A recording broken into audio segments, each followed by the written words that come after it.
পুরুষার্থ। শাস্ত্রে 4 ধরনের পুরুষার্থের কথা বলা হয়েছে। প্রথম হলো ধর্ম। আপনি কি জানেন এই ধর্ম আসলে কি? আপনার কি মনে হয় ধর্ম আসলে কি? কোনো বিশেষ ঈশ্বরকে মানাই কি ধর্ম বলা হয়?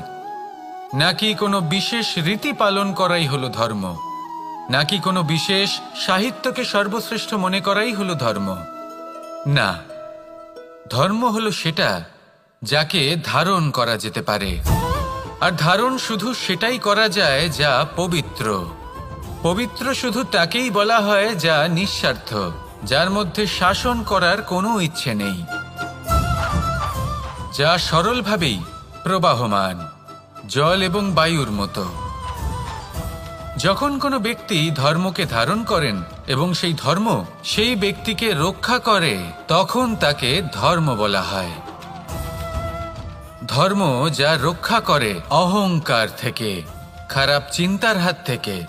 সেই জন্য পুরুষার্থ গড়ে তোলার আগে, ধর্ম পালন করার আগে ধর্মের প্রকৃত অর্থ কি সেটা বুঝে নিন। এটা জেনে রাখুন যে সমস্ত ধর্মের আধার, সমস্ত ধর্মের ভিত শুধুমাত্র ভালোবাসা। আসুন আর এই ভালোবাসার সাথেই বলুন রাধা রাধা। কখনো কোনো বাগানের কোনো বৃক্ষকে দেখেছেন যেখানে সুগন্ধি ফুল থাকে, রসালো ফল থাকে? তখন মন প্রফুল্ল হয়ে ওঠে, মন থেকে সেই বৃক্ষের প্রতি ভালোবাসা জন্মায়। কিন্তু যিনি বাগানের মালিক, শুধুমাত্র তিনিই জানেন যে কিভাবে এই বৃক্ষকে আগলে রাখতে হয়, কিভাবে তার পরিচর্যা করলে এতে সুন্দর সুগন্ধি ফুল হবে, রসালো ফল হবে। কখনো কখনো প্রয়োজনের থেকে বেশি রোদ পেলে এই বৃক্ষগুলি শুকিয়ে যায়, প্রয়োজনের থেকে কম রোদ পেলেও এই বৃক্ষ কিন্তু শুকিয়ে যায়। প্রয়োজনের থেকে কম জল যদি পায়, এই বৃক্ষ শুকিয়ে যেতে পারে। প্রয়োজনের থেকে অতিরিক্ত জল যদি পায়, তখনও এই বৃক্ষের শিকড়গুলি নষ্ট হয়ে যেতে পারে। এবার এটাই কিন্তু আমাদের সংসারের সাথেও হয়।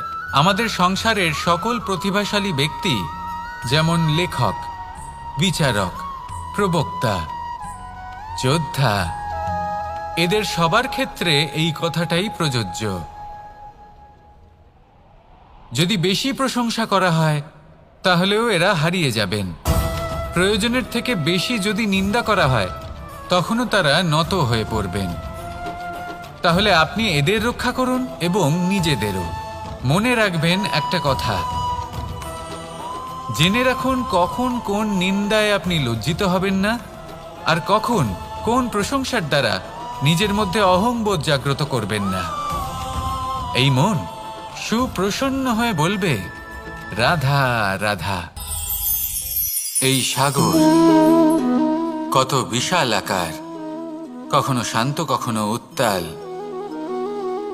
কিন্তু এই সাগরকে এত মহান কে করে তুলল? জল। এবার এই জলের যাত্রা দেখুন, সেটা কতটা কঠিন। এই জল সাগরে থাকে, সূর্য ওকে এতটা উত্তপ্ত করে তোলে যে এই জল নিজের অস্তিত্ব হারিয়ে ফেলে এবং বাষ্পে পরিণত হয়ে হাওয়ায় মিলিয়ে যায়। তারপরে আকাশে যায় আর নিজের অস্তিত্ব আবার হারিয়ে ফেলে, মেঘে পরিণত হয়। তারপর এই মেঘ কোথাও গিয়ে কোনো পর্বতে ধাক্কা খায়, তারপর আবার এই জল নিজের অস্তিত্ব হারায়। তারপরে বর্ষার রূপ ধারণ করে তা বর্ষিত হয়, বা কোনো পর্বতের চূড়ায় তার শিখরে বরফের রূপ ধারণ করে।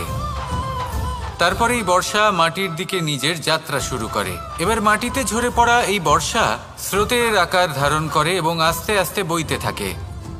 এই নদীর আকার ধারণ করে এবং নদী রূপে বইতে বইতে পাথরে ধাক্কা খায় বা কোনো পর্বতে ধাক্কা খায়, আর তারপর এই নদী এসে সাগরে সমাহিত হয়ে যায়।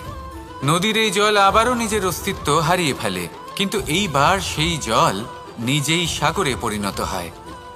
এটা আমাদের সকলের জন্য একটা শিক্ষা যে এই সংসারে জীবন এবং সময়ের হলো এক অনন্ত যাত্রা। এই সংসারে যা কিছু আছে তার সূত্রপাত কোথাও একটা হবেই। সেই জন্য মৃত্যু এবং সমাপ্তির চিন্তা ত্যাগ করে দিন, আর যে সূত্রপাত আপনি লাভ করছেন তার আনন্দ উপভোগ করুন। ভেবে দেখুন আপনি কিভাবে শ্রেষ্ঠ কর্ম করতে পারেন যাতে এই সংসার এবং এই সমাজ, এই দুইয়ের মঙ্গল সম্ভব। আসুন আমার সাথে ভালোবেসে বলুন রাধা রাধা।